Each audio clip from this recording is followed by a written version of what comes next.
Margaret Ellis was 55 years old when her husband of 31 years, Richard, sat her down at the kitchen table and told her he wanted a divorce. He didn't raise his voice. He didn't even look nervous. He simply slid a folder across the table like he was handing her a grocery list, and said, "I think it's best for both of us." Inside that folder was everything he had already decided without her. The house would be sold. The savings, invested under his name for decades for tax reasons, would stay with him. The car she drove was leased in his name too. Even the small antique clock her mother had given them as a wedding gift, he claimed it as his, said his lawyer had already listed it as a shared asset he intended to keep. Margaret sat frozen, staring at the folder, at 31 years of her life reduced to a stack of paper with his name at the top of every line. "There's someone else," she finally said. It wasn't a question. Comfortable. That was the word he used for the woman who had raised his 2 children, nursed his mother through her final illness, worked 2 jobs when his business nearly collapsed in the 90s, and quietly held their family together through every storm life threw at them. The divorce moved fast, faster than she could process. Richard's lawyer was sharp, expensive, and merciless. Margaret's own lawyer, a tired man nearing retirement, kept telling her to just sign, it'll be easier. She was exhausted, grieving, and ashamed in a way she couldn't explain to anyone. So she signed.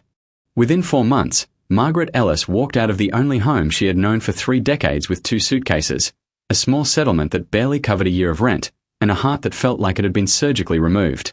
Her daughter, Claire, called every day, furious on her mother's behalf. "Mom, you built that life.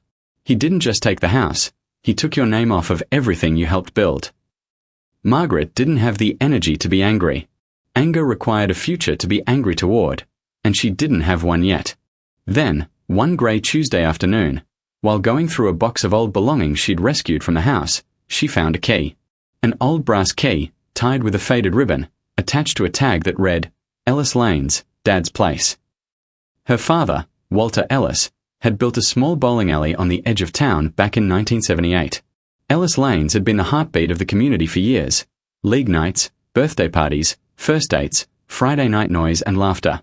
But after her father passed away when Margaret was in her 20s, the building had been locked up, tied in family disputes, and slowly forgotten. Weeds grew through the parking lot cracks. The sign out front had lost half its letters to time and wind. Margaret hadn't thought about that place in years. But holding that key, something shifted in her chest, something that felt, for the first time since the divorce, like a small flicker of purpose instead of despair. She drove out there the next morning. The building was worse than she remembered. Dusty, water-stained, one broken window boarded up with plywood. But when she pushed open the heavy front doors and stepped inside, the smell hit her first: old wood polish, dust, and something faintly like her childhood. 10 lanes stretched out in front of her, still lined up, still waiting. The scoring boards were ancient, the pin machine silent, but the bones of the place, sturdy, honest, built by her father's own hands, were still standing. She sat down on one of the old wooden benches and cried for the first time since the divorce papers were signed. Not from sadness this time.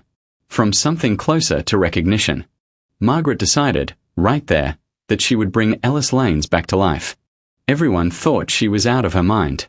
Claire worried her mother was chasing a fantasy to avoid dealing with reality. Her ex-lawyer said the building alone would cost a fortune to renovate. Richard, when he heard through mutual friends, laughed and told someone at his golf club, "She's going to run a bowling alley? She can barely run a microwave."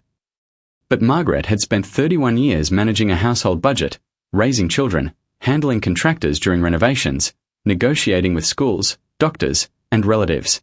She had more real-world competence than anyone gave her credit for. She had simply never been allowed to use it for herself.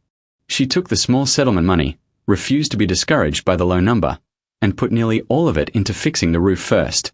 She learned to read renovation contracts line by line, remembering exactly how deceptive fine print could be.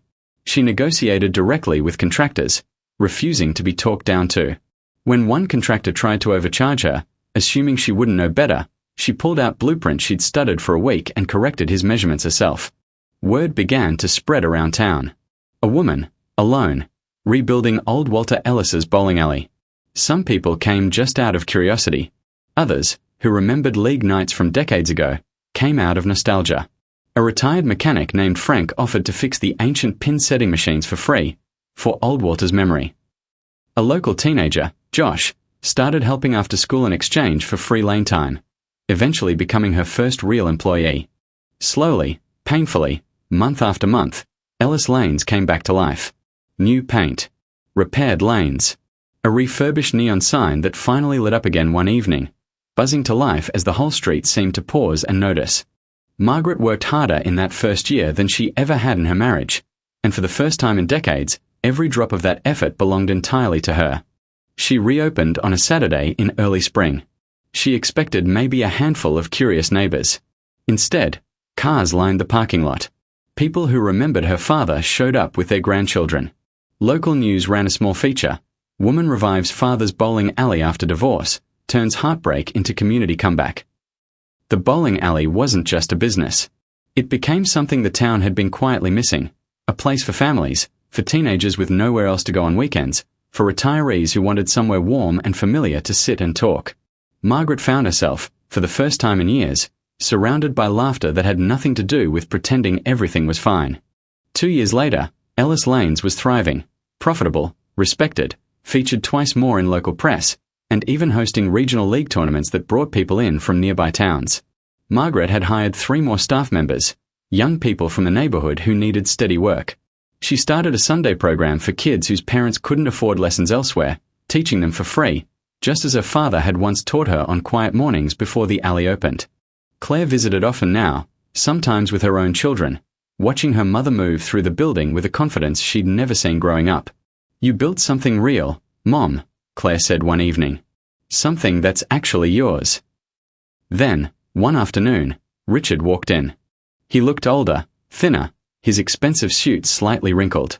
Diane, it turned out, had left him for someone even wealthier 18 months after the divorce, taking a hefty settlement of her own on her way out. Richard's business had struggled without Margaret's quiet, steady support behind the scenes, support he had never once acknowledged while she gave it. He stood awkwardly near the front counter, looking around at the busy lanes, the laughing families, the neon sign glowing behind him. "This place looks really good, Margaret," he said, quietly, almost like an apology disguised as a compliment. "Thank you," she said simply. "My father built it to last. I just remembered how." She didn't offer him a seat. She didn't offer him bitterness either. She simply excused herself, walked back onto the floor, and helped a young girl adjust her too heavy bowling ball, laughing gently at the girl's determined little scowl. Margaret never spoke to him again after that day. She didn't need to. He had once told her she was merely comfortable. Standing in the alley her father built, surrounded by a community she had helped bring back to life with her own 2 hands, Margaret finally understood the truth. She had never been merely comfortable.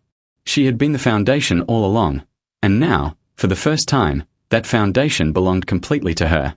Ellis Lane still stands today, its lanes full most weekends, its neon sign glowing every evening into the dark, a quiet, steady symbol that sometimes, the things people try to take from us are never as important as the things we still have the strength to rebuild.